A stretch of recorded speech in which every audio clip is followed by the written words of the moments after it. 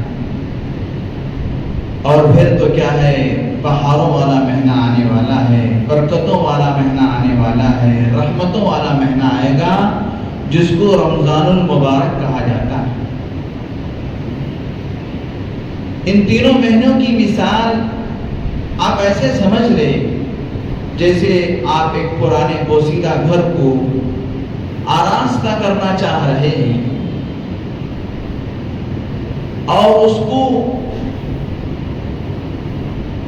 بہترین پینٹنگ اس کی کرانا چاہتے ہیں تاکہ لوگوں کی نگاہوں میں وہ دیدہ زیب بن سکے، دلکش بن سکے۔ تو سب سے پہلے آپ نے دیکھا ہوگا، آپ کو بڑا تجربہ ہے، کسی بھی پرانے گھر کو جب اس پر روغن چڑھانا، کلر لگانے کا وقت آتا ہے تو سب سے پہلے اس کے جو پرانا کلر ہے اس کو نکالا جاتا ہے، اور گھر کے اندر جہاں چینیاں ہوتی ہیں اور کراک ہوتا ہے اس کو پورے طور پر اس پر مواد ڈال کر اس کو پر کیا جاتا ہے، اور پھر اس کے بعد اس پورے دیواروں کو پہلے لپم وغیرہ کے ذریعے سے اور دیگر چیزوں کے ذریعے سے اس کو درست کر لیا جاتا ہے، اور جب آخری مرحلہ آتا ہے تو اس کا جو تیسرا مرحلہ ہوتا ہے اس پر آدمی اپنے پسند کا رنگ چڑھا کر اس بلڈنگ کو اور اس عمارت کو دیدہ زیب بنا دیتا ہے، دلکش بنا دیتا ہے، اور جب جا کر وہ بلڈنگ پورے طور پر نمایاں نظر آتی ہے۔ رجب کے مہینے کے اندر ہم لوگ اپنی زندگی کی جو بلڈنگ ہے اس کے اندر جو کچھ گناہ ہوتے ہیں ان گناہوں کو کھریج کر نکالنا پڑتا ہے۔ رجب کے مہینے میں اللہ سے معافی مانگ کر اپنے جو بلڈنگ میں، اپنی زندگی کی جو بلڈنگ میں کراک آ گیا ہے اور جو کمی رہ گئی ہے ان چیزوں کو آپ پورے طور پر بھرنا ہوگا اللہ سے توبہ کر کے، معافی مانگ کر۔ اور پھر شعبان کا جب مہینہ آتا ہے تو پھر اس کو ان دیواروں کو جیسا کہ لپم وغیرہ کے ذریعے سے اور اسی طریقے سے دیگر آلات کے ذریعے سے اس کو منظم کیا جاتا ہے، مرتب کیا جاتا ہے، ویسے نیک اعمال کے ذریعے سے اور نمازوں کے ذریعے سے، دعاؤں کے ذریعے سے، خاص کر شب برات میں توبہ کر کے، معافی مانگ کر، اللہ سے رجوع ہو کر، اللہ کا قرب حاصل کر کے اپنی زندگی کی اس بلڈنگ کو استوار کرنا ہوتا ہے، درست کرنا ہوتا ہے۔ پھر جب رمضان کا مہینہ آتا ہے تو اس پر ہم اپنے اعمال کے ذریعے سے، روزوں کے ذریعے سے ہماری اس زندگی کی بلڈنگ کو ایسے خوشنما بنانی چاہیے جیسے اللہ تبارک و تعالیٰ چاہتے ہیں، اپنے بندے کو اللہ تبارک و تعالیٰ جیسا دیکھنا چاہتے ہیں۔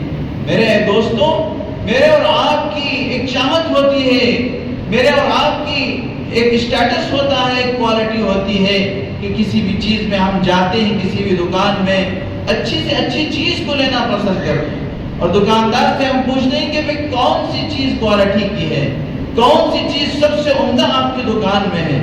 میرے دوستو، ہم سب کا بنانے والا، ہم سب کا پیدا کرنے والا خالق و مالک، اس کی بھی ایک چاہت ہے اور اس کا بھی ایک کیا ہے میرے دوستو، اس کی بھی ایک پسند ہے۔ اللہ کی پسند یہ ہے کہ میرے بندے اچھے سے اچھے اعمال کر کے آئیں، بہتر سے بہتر اعمال کر کے آئیں، اور اللہ تبارک و تعالیٰ کو راضی کرنے والے اعمال کر کے آئے، خدا کو خوش کرنے والے اعمال کر کے آئے۔ چنانچہ میرے دوستو، یہ رجب کا مبارک مہینہ ہم سے رخصت ہو رہا ہے۔ اس مہینے کے اندر جمہور علماء کے قول کے مطابق 27 رجب کو شب معراج پیش آئی۔ شب معراج کا خلاصہ میں آپ حضرات کے سامنے رکھوں۔ اللہ کے نبی صلی اللہ علیہ وسلم کے جو ظاہری سہارے تھے، سب سے بڑا سہارا اللہ کے نبی صلی اللہ علیہ وسلم کا جو ظاہری سہارا ہے، ویسے تو اصلی سہارا، اصلی معین و مددگار اللہ کی ذات عالی، لیکن ظاہری طور پر ہر انسان کے لیے ایک سہارے کے طور پر کوئی چیز ہوتی ہے۔ کبھی ماں باپ کے ذریعے سے بچہ پروان چڑھتا ہے، کبھی کسی اور کے ذریعے سے اس کو سہارا ملتا ہے۔ نبی پاک صلی اللہ علیہ وسلم جب نبوت کا اعلان فرمائے تو سارا عرب آپ کا دشمن ہو گیا، آپ کے رشتہ دار آپ سے ناراض ہو گئے، اور آپ علیہ السلام کے لیے ان کے لیے طرح طرح کی سازشیں کی گئی۔ آپ کے سر مبارک پر کچڑا ڈالا گیا اور آپ کے راستے میں کانٹے بچھائے گئے، اور آپ علیہ السلام جب صحن حرم کے اندر اللہ کی بارگاہ میں نماز ادا کر رہے ہیں تو آپ پر اون کی اوجڑی کو ڈال دیا گیا۔ ان تمام حالات میں اگر آپ کو بظاہر کوئی سہارا تھا تو وہ آپ کے چچا خواجہ ابو طالب تھے۔ خواجہ ابو طالب، ان سے کفار و مشرکین نے آ کر کہا کہ آپ اپنے بھتیجے کو سمجھا لیں، ورنہ ہم آپ کے بھتیجے کے ساتھ بہت برا کرنے والے ہیں۔ خواجہ ابو طالب نے اللہ کے نبی صلی اللہ علیہ وسلم کو بلا کر سمجھایا، بیٹا ان لوگوں کی دشمنی کیوں خرید لیتا ہے، تو اپنے کام سے باز رہ جا۔ اللہ کے نبی صلی اللہ علیہ وسلم نے اس موقع پہ کہا تھا، چچا جان اگر یہ لوگ میرے ایک ہاتھ میں سورج رکھ دے تو دوسرے ہاتھ میں چاند کو لا کر رکھ دے، جب بھی میں اللہ کی اس فرض منصبی کو چھوڑنے والا نہیں ہوں، اور اللہ تبارک و تعالیٰ نے جو ذمہ داری مجھے دیا ہے اس ذمہ داری سے باز رہنے والا نہیں ہوں۔ چنانچہ خواجہ عبد المطلب نے کہا کہ بیٹا تو جو بھی کر، میں تیرا میرے جسم میں جب تک جان رہے گی میں تیرا ساتھ دیتا رہوں۔ چنانچہ خواجہ عبد المطلب کا انتقال ہو جاتا ہے، اور اسی سال آپ علیہ السلام کی رفیق حیات اور آپ کے ہمدم اور آپ کا ہر اعتبار سے ساتھ دینے والی آپ کی بیوی حضرت خدیجہ الکبریٰ، جن کا نام طاہرہ تھا اور جو بہت ہی پاک دامن عورت تھی، اللہ کے نبی صلی اللہ علیہ وسلم کے لیے انہوں نے بہت سی قربانیاں دی اور اپنا پورا مال اس دین کے لیے جھونک دیا۔ ان کا بھی چند دنوں میں انتقال ہو جاتا ہے اسی سال، اور اس کے بعد اللہ کے نبی صلی اللہ علیہ وسلم دیکھتے ہیں کہ مکے کے اندر کوئی صحیح سے ہماری بات کو ماننے والا نہیں ہے، تو آپ علیہ السلام ایک امید لے کر اور ایک آس لے کر طائف پہنچتے ہیں، اور طائف کے سردار بنو ثقیف کے سرداروں سے ملاقات کرتے ہیں، لیکن وہ لوگ آپ کے ساتھ بڑی بے رخی کا معاملہ فرماتے ہیں، اور وہ آپ کے ساتھ بہت ہی ناگوار طریقے پہ پیش آتے ہیں۔ وہ کہتے ہیں کہ اگر تو اللہ کا نبی ہے تو ہم تجھے بات کرنا پسند نہیں کریں گے۔ دوسرا کہتا ہے کہ اللہ کو تیرے علاوہ نبی بنانے کے لیے کوئی نہیں ملا۔ اس طرح کی باتیں، اور پھر آپ کے ساتھ شریر لڑکوں کو پیچھے لگا دینا، اور وہ بچے آپ صلی اللہ علیہ وسلم پر پتھروں کی برسات کرنا، اور آپ علیہ السلام لہو لہان ہو جانا، آپ کا بدن چھلنی ہو جانا، اور آپ کے جوتے خون سے تر ہو جانا، اور اس کے بعد میرے دوستو اللہ کے نبی صلی اللہ علیہ وسلم اس سفر سے مایوس ہو کر جب آپ واپس تشریف لاتے ہیں مکہ مکرمہ، اور 27 رجب کی تاریخ ہوتی ہے، نبی پاک صلی اللہ علیہ وسلم اپنی پھوپھی حضرت ام ہانی کے مکان میں آرام فرما ہوتے ہیں، جو آج اس وقت باب الفہد کے اندر ایک لائبریری کی شکل میں وہ جگہ موجود ہے، جو اس وقت مکہ مکرمہ میں باب نمبر گیٹ نمبر 70 پر 997 میں جو باب الفہد ہے، وہاں پر مکہ مکرمہ کی لائبریری ہے۔ وہ لائبریری کے پاس ہی حضرت ام ہانی رضی اللہ تعالیٰ عنہ کا مکان تھا۔ سرکار دو عالم صلی اللہ علیہ وسلم اس میں آرام فرما ہوتے ہیں۔ اللہ تبارک و تعالیٰ اپنے نبی حضرت محمد الرسول اللہ صلی اللہ علیہ وسلم کو جب آپ صلی اللہ علیہ وسلم ہر طرف سے مایوس ہو گئے، ادھر چچا کا سہارا اٹھ گیا، ادھر اپنی چہیتی بیوی دنیا سے رخصت ہو گئی، ادھر طائف والوں نے آپ کا برا حال کر دیا، آپ علیہ السلام بالکل پریشان ہو گئے، تو ایسے وقت میں اللہ تبارک و تعالیٰ نے اپنے نبی کو تسلی دینے کے لیے، جب کوئی آدمی غمگین ہو جاتا ہے، اس پر حالات آ جاتے ہیں، اس پر مصیبت آ جاتی ہے، تو اس کو لوگ مشورہ دیتے ہیں کہ تھوڑا آپ سیر کر لیجئے، رشتہ داروں میں چلے جائیے، اور آپ کسی ایسی جگہ میں جا کر آ جائیے جہاں سے آپ کو سکون ملے، آپ کا ٹینشن ختم ہو جائے اور آپ کو راحت و آرام ملے۔ پروردگار نے آپ علیہ السلام پر جب چاروں طرف سے مصیبتیں آن پڑی تو اللہ تبارک و تعالیٰ نے آپ کو دنیا کی سیر کرانے کا ارادہ نہیں فرمایا، بلکہ آپ علیہ السلام کو اللہ تبارک و تعالیٰ نے جنت کی سیر کرانے کے لیے اور اپنے ملاقات سے آپ کو تسلی دینے کے لیے اور اپنی گفتگو سے آپ علیہ السلام کے اس پوری پریشانی کو دور کرنے کے لیے اللہ نے سفر معراج کا انتظام فرمایا۔ سفر معراج جو ہے وہ دو منزلیں ہیں دراصل، ایک تو کیا ہے، اللہ کے نبی صلی اللہ علیہ وسلم کو مکہ المکرمہ سے بیت المقدس لے جایا گیا، اس کو اسرا کہا جاتا ہے، اور بیت المقدس سے ساتوں آسمانوں پر اور اللہ تبارک و تعالیٰ کے عرش معلیٰ تک جو آپ کی رسائی ہوئی اس کو معراج کہا جاتا ہے۔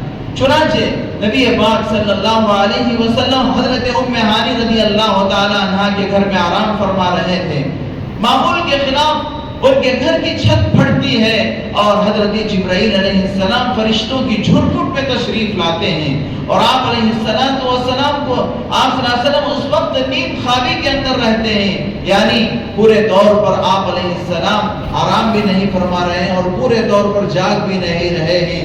ایسے صورت میں حضرت جبرائیل علیہ السلام آپ کو حضرت ام ہانی رضی اللہ تعالی عنہا کے گھر سے اٹھا کر حتیم میں لے جاتے ہیں، اور آپ علیہ السلام کو حتیم میں حتیم میں آرام فرما ہوتے ہیں، اور آپ صلی اللہ علیہ وسلم کو وہاں سے جگا کر وہاں سے اٹھا کر زمزم کے کنویں کے پاس لے جایا جاتا ہے، اور آپ صلی اللہ علیہ وسلم کے سینے مبارک کو چاک کیا جاتا ہے، اور آپ کے قلب اطہر کو نکالا جاتا ہے، اور زمزم کے پانی سے آپ کے قلب اطہر کو دھویا جاتا ہے، اور جنت سے حضرت جبرائیل علیہ السلام ایک کشت لائے ہوتے ہیں جس میں علم و حکمت ہوتی ہے، اس علم و حکمت کو آپ کے قلب مبارک کے اندر ڈالا جاتا ہے، اور پھر آپ کے سینے مبارک کو جیسے کہ ویسا کر دیا جاتا ہے، اور پھر آپ کے لیے جنت کی ایک سواری لائی جاتی ہے جس کا نام براق ہوتا ہے۔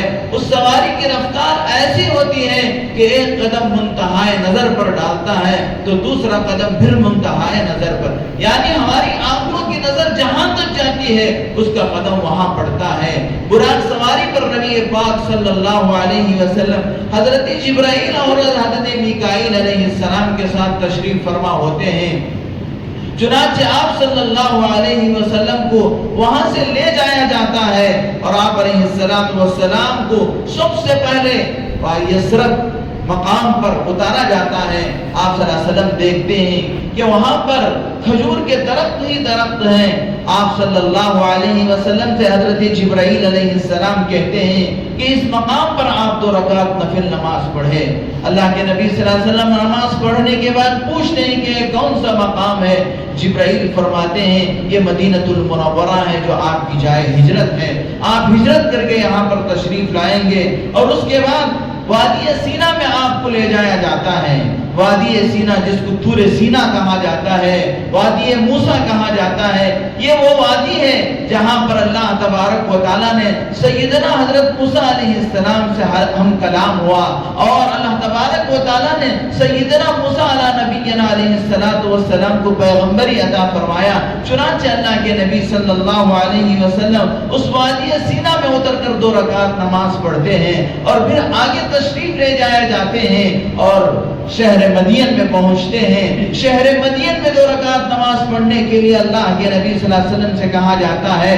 رسول اللہ صلی اللہ علیہ وسلم شہر مدین میں 2 رکعت نماز پڑھتے ہیں، اور یہ شہر مدین حضرت شعیب علیہ السلام کی بستی ہے۔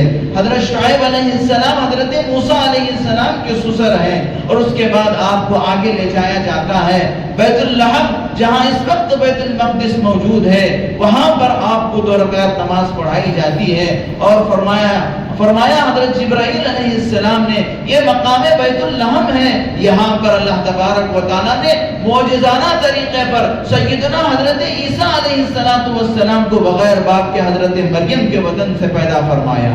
چنانچہ اللہ کے نبی صلی اللہ علیہ وسلم وہاں سے آگے بڑھتے ہیں، اور ایک سرخ ٹیلہ نظر آتا ہے۔ اس سرخ ٹیلے کے نیچے ایک قبر ہوتی ہے۔ اللہ کے نبی صلی اللہ علیہ وسلم دیکھتے ہیں کہ اس قبر میں سیدنا حضرت موسیٰ علیہ السلام کھڑے ہو کر نماز ادا فرما رہے ہیں۔ چنانچہ میرے دوستو، یہ اللہ کے نبی کا معجزہ ہے کہ اللہ کے نبی نے حضرت سیدنا موسیٰ علیہ السلام کو ان کی قبر میں کھڑے ہو کر نماز پڑھنے کو آپ نے دیکھا۔ چنانچہ اس کے بعد اللہ کے نبی صلی اللہ علیہ وسلم کا گزر کچھ ایسے لوگوں پر ہوتا ہے جن کے ہاتھوں کے ناخن جو وہ تانبے کے ہوتے ہیں، اور وہ ان ناخنوں سے اپنے چہروں کو اور اپنے سینوں کو زخمی کر لیتے ہیں، نوچتے رہتے ہیں۔ اللہ کے نبی صلی اللہ علیہ وسلم نے پوچھا کہ کون لوگ ہیں؟ حضرت جبرائیل علیہ السلام نے فرمایا یہ آپ کی امت کے وہ لوگ ہیں جو لوگوں کی غیبت کرتے ہیں۔ میرے دوستو، آج ہماری کوئی مجلس غیبت کے بغیر نہیں چل سکتی۔ جیسا ہمیں کھانے کے لیے چاکنا چاہیے، ہمیں کھانے کے لیے کباب چاہیے، ویسے ہماری محفلوں میں بغیر غیبت کے سامنے تو ہنس کر بات کرتے ہیں، پیچھے مولوی صاحب فلاں ہیں، خطیب صاحب فلاں ہیں، امام صاحب فلاں ہیں۔ خدا کی قسم میرے دوستو، غیبت کتنا بڑا گناہ ہے۔ اللہ تبارک و تعالیٰ نے قرآن مجید کے اندر فرمایا اپنے مردار بھائی کو کھانے سے بھی زیادہ بدتر ہے۔ غیبت بہت بری چیز ہے۔ اللہ کے نبی صلی اللہ علیہ وسلم نے فرمایا میں نے شب معراج میں غیبت کرنے والوں کا یہ حشر دیکھا کہ وہ اپنے ان ناخنوں کے ذریعے سے جو ان کے ناخن تانبے کے بن گئے ہیں، اپنے چہروں کو اور اپنے سینے کو چھلی کر رہے ہیں۔ چنانچہ اللہ کے نبی صلی اللہ علیہ وسلم نے ایک اور منظر دیکھا کہ لوگ ہیں، ان کے پیٹ لوگوں کے گھروں کی طرح ہیں، لوگوں کے گھروں کی طرح ہیں۔ آپ نے بھی دیکھا ہوگا اللہ نے نمونے کے طور پہ یہ چیزوں کو لوگوں کے اندر بیماریوں کے طور پر پیدا کر کے دکھاتے ہیں کہ ایک لڑکی، اس کا جو جبڑا ہے اس طرف کا، آپ نے دیکھا ہوگا بہت ساری بیماریاں دنیا کے اندر عام ہو گئی ہیں، اور اللہ نے نمونے کے طور پہ دکھا رہا ہے کہ اس کا ایک جبڑا اتنا بڑا کیا اس کو کھانے کے لیے نہیں ہو رہا ہے۔ ایک آدمی اس کا پاؤں ہتھی کی طرح ہو گیا ہے، ایک آدمی کا انگوٹھا اس ہاتھ سے بھی بڑا ہے۔ ایسے آپ نے بہت ساری بیماریوں کو دیکھے ہوں گے۔ اللہ کے نبی صلی اللہ علیہ وسلم فرماتے ہیں جب کبھی کسی کو مصیبت زدہ دیکھے، کسی پریشانی میں دیکھے، کسی مصیبت میں دیکھے، تو اللہ کے نبی نے ہم کو دعا سکھائی، اللہم آفنی مما ابتلاک بہ وفضلنی علی کثیر ممن خلق تفضیلا۔ اے اللہ تیرا شکر ہے تو نے مجھے مصیبتوں سے محفوظ رکھا، میں تیری نعمتوں پر تیرا شکر ادا کرتا ہوں۔ تو نے اپنی مخلوق میں سے بہت ساری مخلوق سے مجھے بہت ہی بالا تر بنایا، صحت مند بنایا، عافیت کے ساتھ تو نے مجھے رکھا۔ یہ اللہ کا شکر ادا کرنی چاہیے۔ جو آدمی ان دعاؤں کو پڑھے گا اللہ تبارک و تعالیٰ اسے بیماریوں سے، مصیبتوں سے، آفتوں سے محفوظ رکھیں گے۔ اللہ تعالیٰ ہم سب کو موذی بیماریوں سے اور عیبدار بیماریوں سے محفوظ رکھیں۔ چنانچہ اللہ کے نبی نے فرمایا کہ لوگ ہیں ان کے پیٹ لوگوں کی گھروں کی طرح ہیں، بڑے بڑے پیٹ ہیں، اور ان گھروں کے اندر، ان پیٹوں کے اندر سانپ اور بچھو دوڑ رہے ہیں، سانپ اور بچھو دوڑ رہے ہیں۔ میرے دوستو کیا پریشانی ہوگی، کیسا عذاب ہوگا۔ آدمی کے جسم کے اندر ایک کانٹا چھپ جاتا ہے، یہ کانٹا تو دور کی بات، میری بنیاد کے اندر کوئی مکھوڑا چلا جاتا ہے اور کوئی چیز چلی جاتی ہے، بے قرار ہو جاتا ہوں جب تک کہ اس کو نکال کر نہ پھینکو۔ میرے دوستو جب بدن کے اندر کوئی چیز داخل ہو جائے۔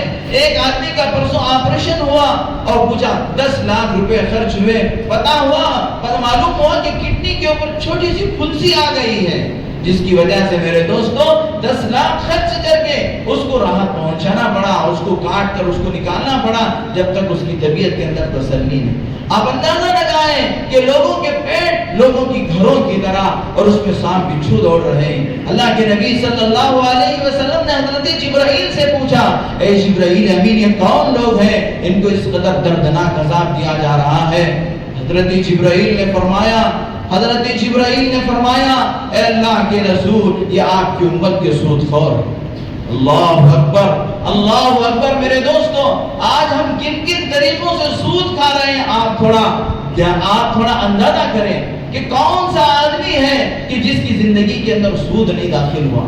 آج ہر ایک اس بیماری کے اندر مبتلا ہے، چھوٹے چھوٹے کاروباری سود کے اندر مبتلا ہیں، بڑے بڑے کاروباری سود کے اندر مبتلا ہیں۔ سود اتنی خطرناک چیز ہے میرے دوستو، اللہ تبارک و تعالیٰ نے سود کھانے والوں کے ساتھ جنگ کا اعلان فرمایا ہے، اور سود اتنا خطرناک ہے۔ رسول اللہ صلی اللہ علیہ وسلم نے فرمایا کہ سود کا 1 درہم اپنی ماں سے زنا کرنے سے زیادہ بدتر ہے۔ چنانچہ سود خوروں کا حشر اللہ کے نبی صلی اللہ علیہ وسلم نے معراج کے سفر میں دیکھا۔ میرے دوستو اگر آدمی بچنا چاہے گا، تقوی اختیار کرے گا، اللہ تعالیٰ اسے بچائیں گے۔ اگر آدمی مبتلا ہونا چاہے گا، اللہ تعالیٰ اسے مبتلا کر دیں گے۔ پھنسنا چاہے گا تو اللہ تعالیٰ پھنسائیں گے۔ ابھی میرے ساتھ میں سفر میں تھا، مدینہ منورہ میں تھا، وہاں مکہ مکرمہ کے اندر ہمارے بنگلور کے ہی ایک ڈاکٹر صاحب ہیں، ان کے بھائی نے ان سے کہا کہ ہم ایک گھر خریدنا چاہتے ہیں، اس میں تم بھی شریک ہو جاؤ اور ہم بینک سے لون لیں گے۔ انہوں نے مجھے فون کیا اور فون میں نے کہا کہ بینک سے اگر آپ لون لیں گے تو لازمی طور پر آپ سود میں پھنس رہے ہیں، آپ سود میں انٹرسٹ میں پھنس رہے ہیں، لہذا انہوں نے کہا کہ اگر میں ان کے ساتھ شریک نہیں ہوتا ہوں تو میرے باپ کی پوری جائیداد کے کاغذات میرے بڑے بھائی کے پاس ہیں، لہذا وہ مجھے پریشان کریں گے۔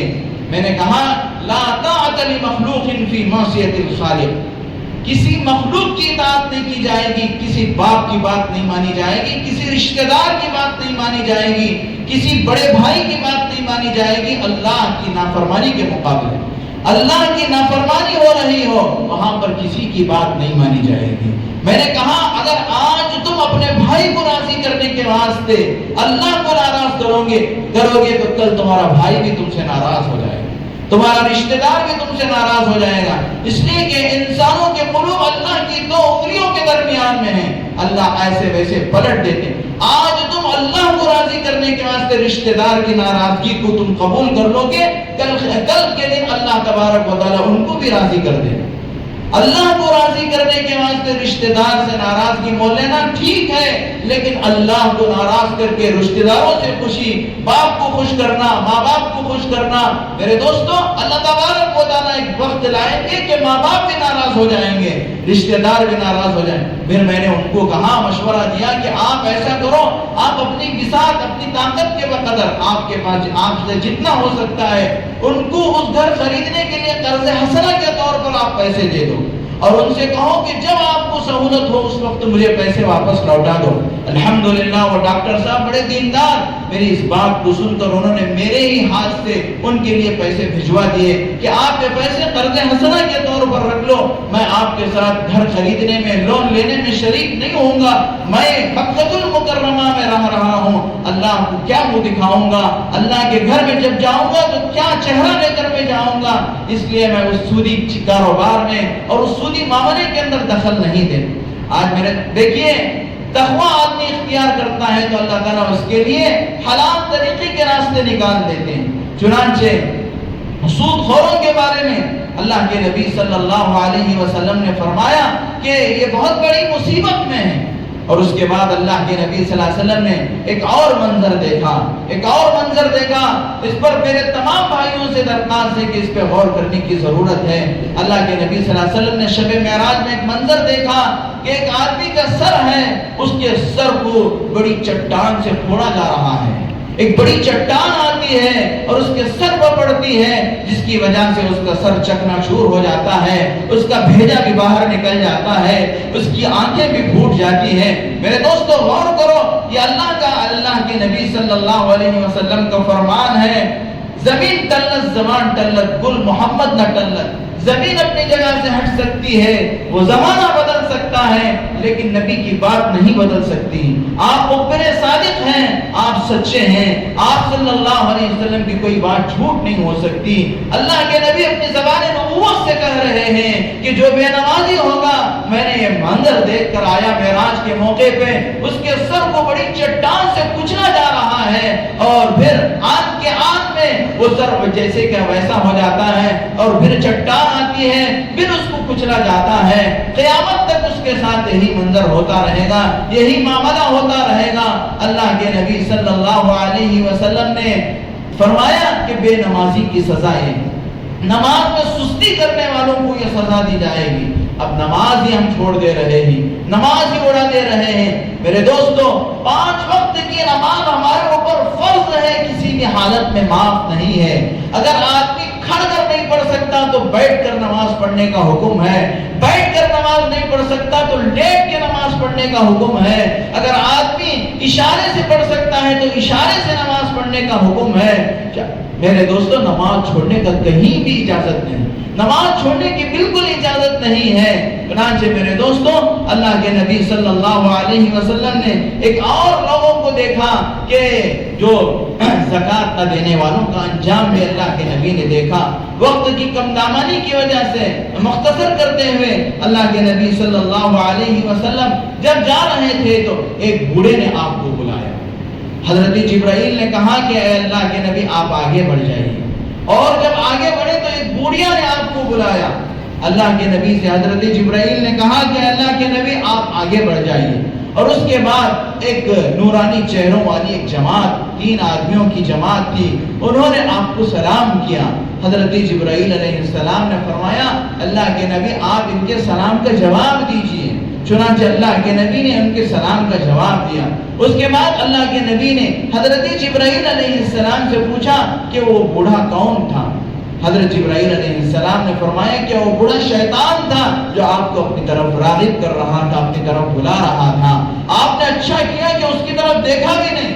اور وہ بڑھیا کون تھی؟ تو حضرت جبرائیل علیہ السلام نے کہا کہ وہ دنیا تھی جو آپ کو اپنی طرف بلا رہی تھی، لیکن آپ نے دنیا کی طرف توجہ نہیں کی۔ چنانچہ اور یہ جو نورانی چہرے کون تھے؟ تو حضرت جبرائیل علیہ السلام نے کہا یہ حضرت ابراہیم علیہ السلام اور حضرت موسیٰ علیہ السلام اور حضرت عیسیٰ علیہ السلام تھے جو آپ کو سلام پیش فرما رہے تھے۔ چنانچہ اللہ کے نبی صلی اللہ علیہ وسلم نے ان کے سلام کا جواب دیا، اور اللہ کے نبی صلی اللہ علیہ وسلم نے ایک جگہ سے گزرے تو آپ کو وہاں سے پھوٹ پھوٹ کے خوشبو آ رہی تھی۔ حضرت جبرائیل سے اللہ کے نبی صلی اللہ علیہ وسلم نے پوچھا کہ یہ خوشبو کہاں سے آ رہی ہے؟ تو حضرت جبرائیل علیہ السلام نے فرمایا یہ فرعون کے مشاطہ کی قبر سے اور اس کے بچوں کی قبر سے آ رہی ہے۔ فرعون کے پاس ایک مشاطہ تھی، یعنی ان کے بچوں کو کنگھی کرنے والی، ان کے بچوں کو چوٹیاں ڈالنے والی، جن کو مشاطہ کہا جاتا ہے۔ ایک مرتبہ وہ فرعون کی بیٹیوں کو کنگھی کر رہی تھی، وہ کنگھی نیچے گر گئی تو اس نے بسم اللہ کہہ کر کنگھی کو اٹھایا۔ تو فرعون کی بیٹیوں نے کہا کہ یہ تم نے کیا نام لیا ہے؟ انہوں نے کہا کہ یہ میں نے اپنے رب کا نام لیا ہے۔ فرعون کی بیٹیوں نے کہا رب سے مراد تو ہمارے باپ ہی تو ہیں۔ انہوں نے کہا نہیں، تیرا میرا اور تیرے باپ کا سب کا رب ایک اللہ ہے۔ تو بچیوں نے جا کر فرعون کو کہہ دیا کہ یہ تمہارے علاوہ کسی اور کو مانتی ہے۔ فرعون نے بلایا اور بلا کر کہا کہ تم میرے علاوہ کس کی پرستش کرتی ہے اور کسے خدا مانتی ہے؟ اس مشاطہ نے کہا کہ میں ایک اللہ کو جو موسیٰ کا رب ہے اس کو میں خدا مانتی ہوں۔ تو اس نے کہا تیرے اس جرم پر تیری سزا کیا ہے پتا ہے؟ کہ میں تجھے کھولتے ہوئے پانی میں ڈبو دوں گا۔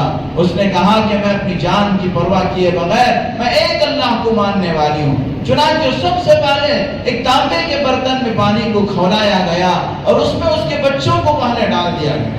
وہ بچے اسی وقت ان کی کھال اور ان کی ہڈیاں الگ ہو گئی، اور وہ جب مشاطہ کو ڈالنے کا وقت آیا تو اس نے تھوڑا ڈرنے لگی، خوف کرنے لگی، تو ان بچیوں نے اس دیگ کے اندر سے کہا اماں جان اصل تو جنت یہی ہے، آ جاؤ گھبراؤ نہیں۔ چنانچہ فرعون نے ان سے پوچھا کہ تیری کوئی آخری خواہش ہو تو بتا دے۔